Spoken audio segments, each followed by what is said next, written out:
Good afternoon and welcome to the next Cast London show. This is the fourth show that we've done over the last 12 months. Today is Thursday the 6th of June 2013 and I have here a guest with me, Diane Messias. Diane Messias, correct me, forgive me. Diane Messias, who've come down here to the Albany to have a chat with me about show business and all things to do with writing and the possibility of contributing to a new project I'm working on called Cast London Hollywood Talent Magazine. Now, Diane, I understand. Good afternoon, Diane. Welcome. Hello, thank you. I understand that you are, I wouldn't say a veteran, but you're a seasoned professional, would you say? Seasoned, yes. Okay. Well seasoned. Seasoned professional. Yes. And you've worked in theatre, film, across the media, you've worked in music, you've worked at the BBC, I understand, yes. and in various television projects over the years. With the birth of the internet now, I'm sure you'll agree, we were talking earlier on off camera about Variety magazine now stop publishing and change the structure, different newspapers and the media itself, and even the BBC. If you were to take the BBC as a media, bbc.co.uk for instance, how things have changed substantially over the last few years with the birth of the internet.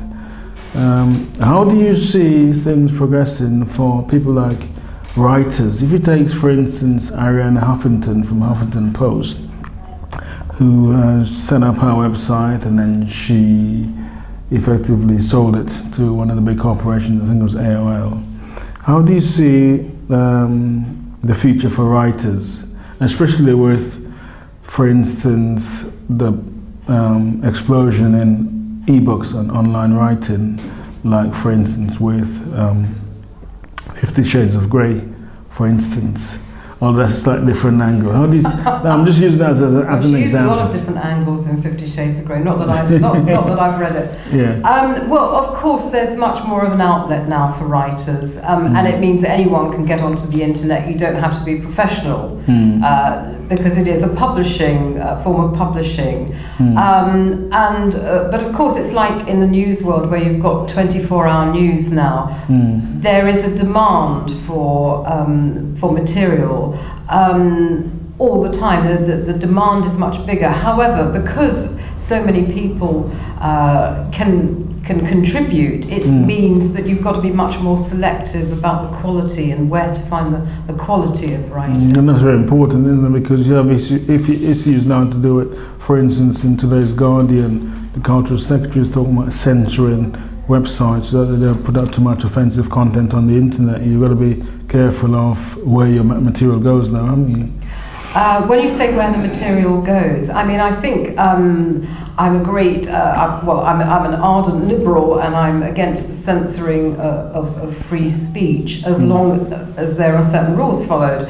Of course, anything pornographic, anything which incites racial hatred or sexual hatred or incites violence, that should not be allowed. But I think anything else, I think if you start to want to try and censor what goes onto the internet, you come into a very dangerous area because governments, as we know, like to, even supposedly liberal democratic governments like to they like to have their own way when it comes to what people read. I think I quite agree with you because I think it looks as though the internet is now being used as a carrot and stick kind of situation where governments are now using the internet to try and suppress people's expressions of freedom regardless of what they want to say about themselves. And if you take, for instance, in today's in the papers today, they're talking about the US government censoring various on wireless and trying to get as much data as they can from their phone records of various people. Yeah. So there's a lot of I think, at least, excuse me, that's the way I perceive it happening, in that governments around the world now seem to be using the internet in quite a liberal way to control people. And it's hard to see actually how it can take place in the West, really. And I know that what the news is today. I read it on the way here, and in fact, this coalition government, well, certainly the Tories and Theresa May, want to have the same amount of information about all the communications electronically that we have. There's obviously lots of opposition to that.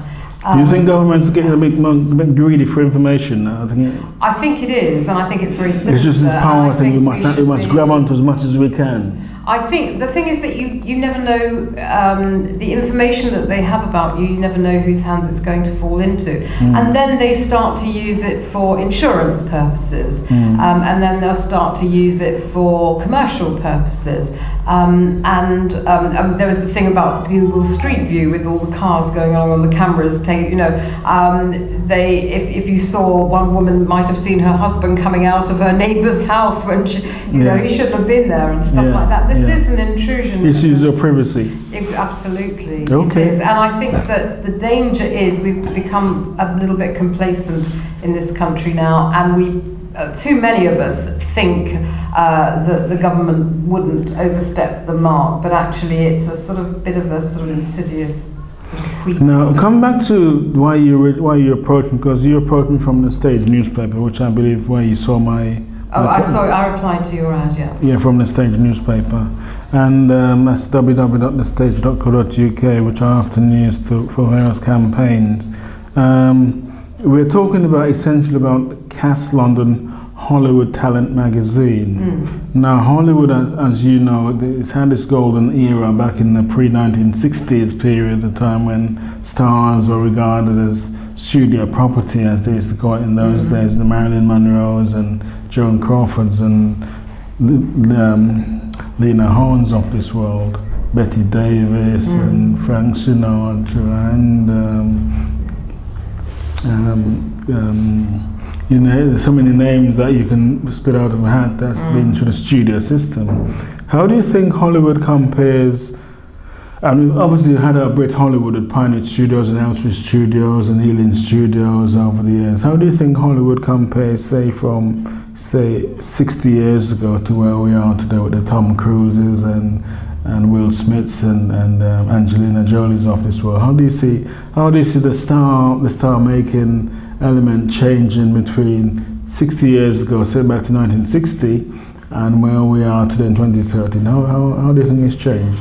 I think probably it's the age of the blockbuster is here, and because films now are so incredibly expensive to make. I mean, and very complicated. Averaging it's about $1 million a page of script, and which is a colossal amount of money. And I think that, of course, all the major studios know that to keep going, they may not be able to make the films they want to make all the time, but they have to make money and ensure that they get bums on seats. And so the age of the Hollywood blockbuster, it may be good, it may not, it may be slated, but if it gets, so many millions of dollars the opening weekend, and then, and they get all the rest of it with DVDs and merchandising, I think that's probably the thing. Films nowadays, I think the emphasis is on making money, whereas 60 years ago... Do you think James Bond, the franchise, has quite an impact on filmmaking over the years? Would you say it's been one of the, I would say it's probably one of the most dynamic things in Hollywood film at the moment, isn't it, James Bond? I think it's because it's so when you think of the metamorphosis it's done, though, because there have been several Bonds, I myself was in Skyfall, actually. Really? Yeah. Okay. Just as a background artist, but that was an interesting thing, just to see it from the other side. We've had the jokey Bond, we've had the sexy Bond, we've had the all-action Bond. I mean, I think Skyfall, I don't know how they can top that, because it was an extraordinary piece of filmmaking. Well, the latest talk at the moment, the controversy is about the black James Bond, isn't it? That's the idea of a black man playing James Bond, where they've touted various names. Collins, I last wrote on the internet couple of weeks ago, and they said Colin Salmon was spoken of by Pierce Brosnan as being, well, he's been in several Bonds, hasn't he, Salmon? Well, I don't know why you say it's an irony. I don't know why it should be an irony, you know. And also, but some they talk about Doctor Who, and why hasn't there been a black Doctor Who? Why hasn't there been a female Doctor Who? I mean, for goodness sake, we're in the 21st century, you know, black people and women, you know, should not be a sort of add-on. They should be additional. I think the internet, I think you're quite right actually, because I think the internet is going to iron out some of those issues, because this idea, Idris Elba has said, this is the actor Idris Elba who played Stringer Bell in The Wire. He's in Luther on BBC One. He has said that he doesn't want to be known as the black James Bond. That's his colloquial expression.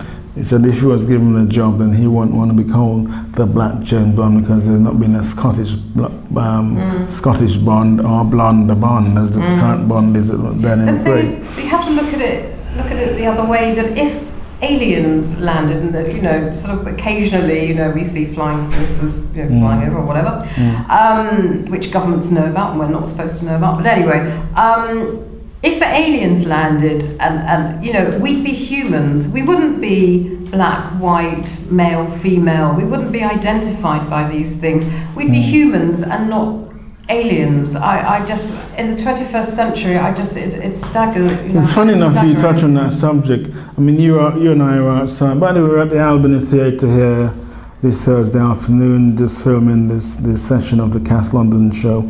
And Diane and I was outside in the cafe earlier on looking at the Wi-Fi with 2 news items that you can see on www.red559.com if you scroll around. The news item with Leon Herbert, who is in a partnership with myself for creating what we're trying to develop as a black alternative for James Bond. How do you see? You saw the trailers on it, and you can see the personalization of the characters. Very fun, isn't it? Yeah. Very tongue-in-cheek. Yeah. And I think it can work with some energy. Yeah. That's my own opinion of it, although it's been in the news for quite a while now. How do you see that the comparison between the characters, a black man playing a James Bond-like story and a black man actually playing James Bond? Do you think there'll actually come a time then someone black will play James Bond? Well, there ought to be, of course.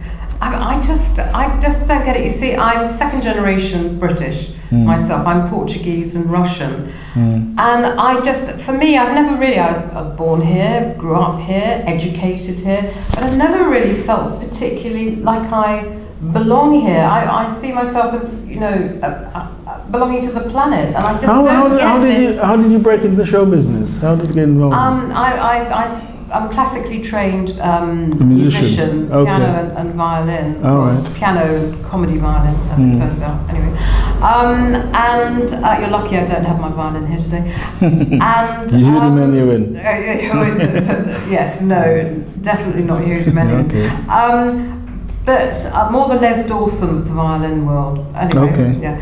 But anyway, I'm a classically trained musician, and I got into a theatre show, a satirical, topical theatre show called News Review at the Canal Cafe Theatre in Little Venice near Maida Vale, as a music director, and I used to play piano for the shows, teach the cast 4-part harmony, rehearse with the choreographer. And then I started writing sketches for the show, which would get put on. And then I was made the show's script editor. And then I took a couple of sellout shows, 2 consecutive years, to the Edinburgh Festival as director. And then they were a sort of smash sort of success. And I got into the BBC as a comedy producer, director. I directed the first radio editions of One Foot in the Grave. I used to produce the news quiz, Weekending, done a whole load of different range of No, you worked at the BBC for some time. What was that like? It was an interesting experience, and it gave me a lot of experience, and I've worked with some of the, you know, top household names in the country in drama and in comedy, and it was a great experience from that point of view. However, The BBC is a very difficult corporation to run. It's financed in a very peculiar way, in that no government likes the BBC, but the government has to tolerate it because it gets public money. It pays, from the license fee,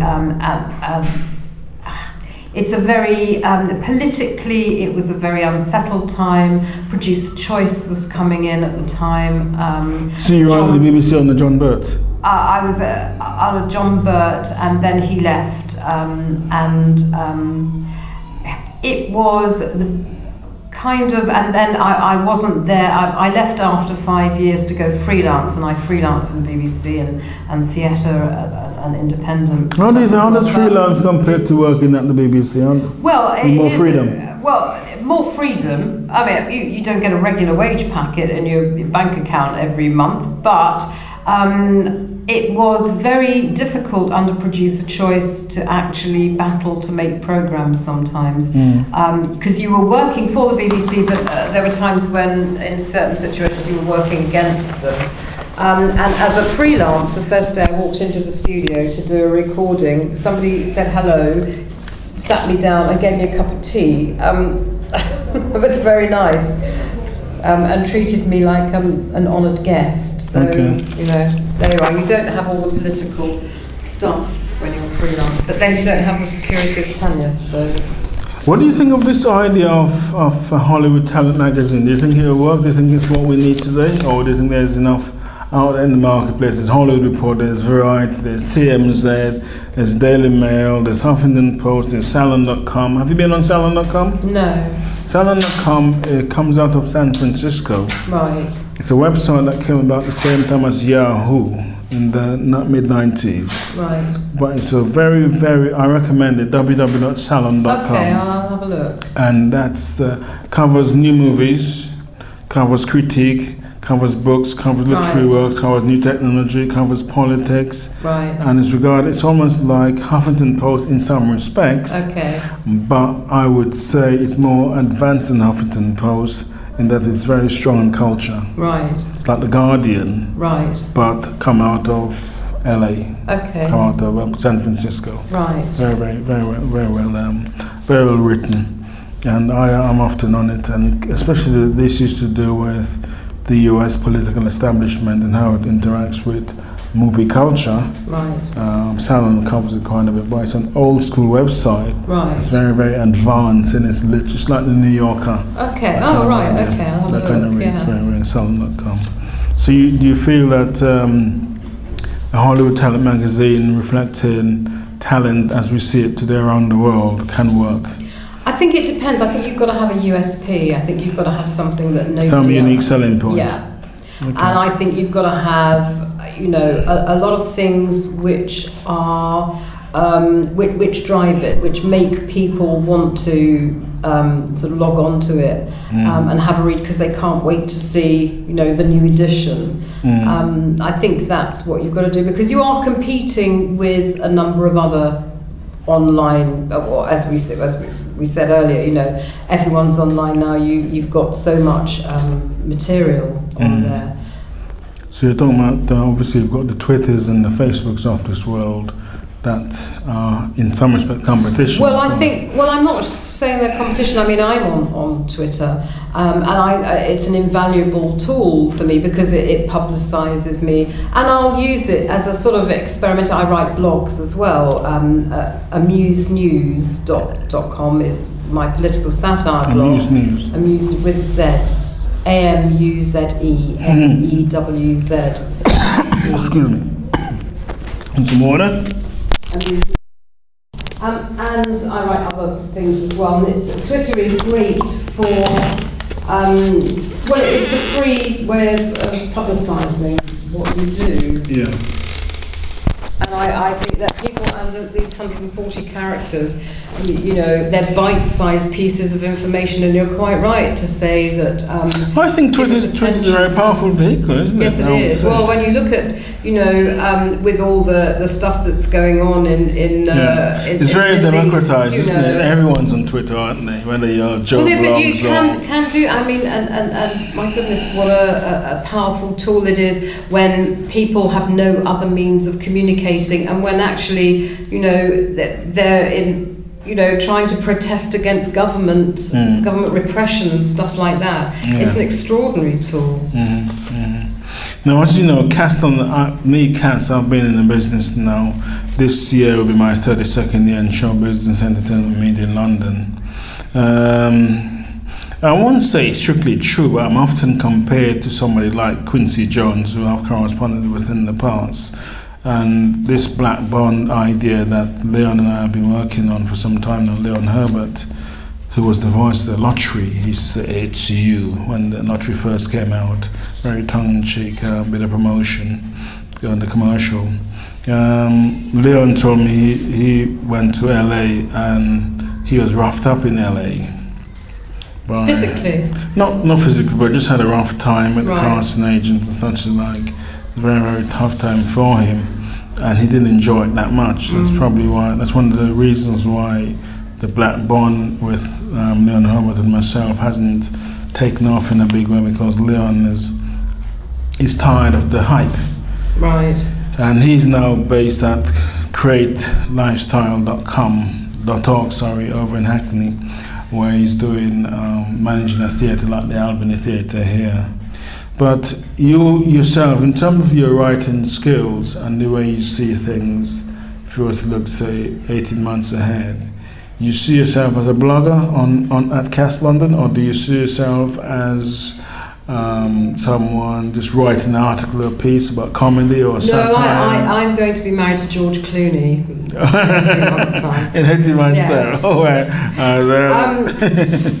can I just mention here, can I just plug my own? I've got a new company called secretofcomedy.com, in which I teach stand-up and I teach comedy writing. So if you go on to secretofcomedy.com, that's you can find out details of my courses there. So you run courses? I run courses. Perhaps you have to link up with Leon at Creative Lifestyle. Yeah. Just Google him, CR8 Lifestyle. Okay. CR8 and it's CR and then the figure 8 Lifestyle. Because he's got a beautiful theatre over in Hackney Way. Right. And he's always looking for new things to put on there. Excellent. So well, he runs acting courses from the theatre. Right. I'm at the Cockpit Theatre in Marylebone for my stand-up courses, and at the Soho Theatre in Soho, coincidentally, for the writing courses. So I know he was due to come here today to give me a bit of a boost on this new show, but unfortunately he couldn't make it down for some reason. Is there anything specifically you want to ask me about my background or anything that comes to mind? No, well, you and I have been talking off camera extensively. I think I'm pretty clued up about that. Okay. George Clooney's phone number. I shall dig it up from my Filofax later on from my that's really kind. from my iPad. Well, I mean, basically, the magazine itself, we're not due to launch the mag until April next year. So what I've got online at the moment, the treatment that I've got online is going to stay up until it is at the moment online for another few months or so. But later on in the year, I'm going to try and bring more people on board and get it a bit more solid. Right. But I think these days publishing is a very tricky business. Yeah.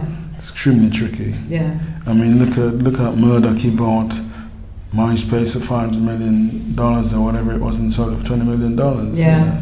And MySpace was very hot. It's a hot property.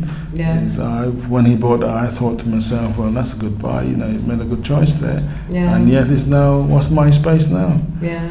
Nobody wants it. Why do you think that happened? I think people are just trend-led. They're trend-led by trendiness, techno trend. I mean, when I first came into music in the in the music business in 1981. I appeared, like I said to you earlier when I was on Capital Radio, talking about electronic trends to do in the music industry, and people are very led by new things. But today's generation, if you take Robert and Anton that's off camera at the moment, who come to see me here today, their generation are very led by gizmos.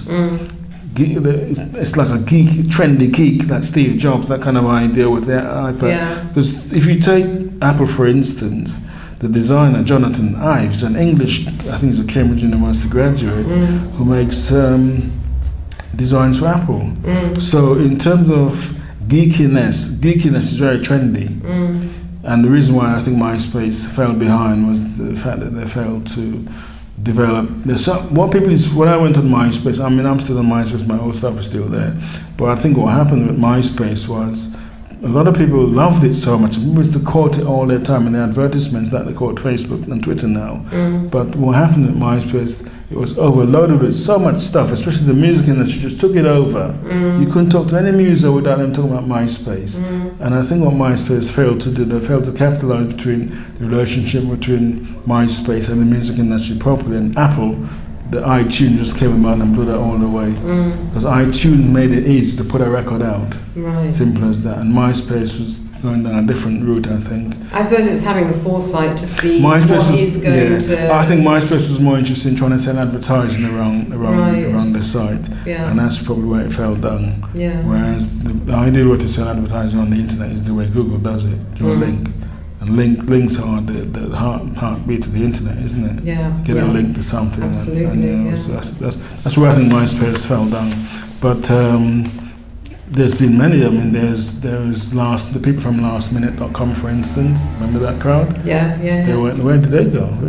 You know. So the internet is full of. For instance, today in the Guardian, it's saying about Go Compare and another mortgage website that's been sold for £300 million or whatever. But it's amazing to think that you can just set up a website, come up with some clever idea, and before you know, in 18 months, 2 years' time, you sold it for this amazing amount of money. I was reading in the papers a couple of weeks ago, some young guy came up with an idea of an app. Now, if you take this, it says. Cast London has 32 years' experience of show business entertainment in this scene. As a producer, entrepreneur, often compared to Mr. Quincy Jones. What the guy has done, he just sampled those two lines and put it up on like a bulletin board, an old school bulletin board, but as an app, as they call it. And he got £19 million for the actual concept, the idea. The young 18-year-old boy still at college. So it just goes to show that if you have a good idea and you can find the right people to take a punt on you, you can certainly make it. Anyway, Diane, thank you very much for talking to me. Pleasure. And I look forward to developing this further with you. What have I got here? I've also got the press release for the Black Bond, and I've got a little bit about the Elohim, which you've been Jewish, that's second nature to you, isn't it? You've heard that word before. The what, sorry? The Elohim. Because you know in Jewish, Shalom Elohim, when you pray, Yahweh, the Lord Yahweh. Oh, yeah. Says Shalom Elohim, which means God, of course, in Jewish language. But the Black Bond is about the Elohim, it's about extraterrestrial contact, and a very deep subject, which no time to go into that now. But thanks for chatting to me. My pleasure. And look forward to doing business with you. Cheers.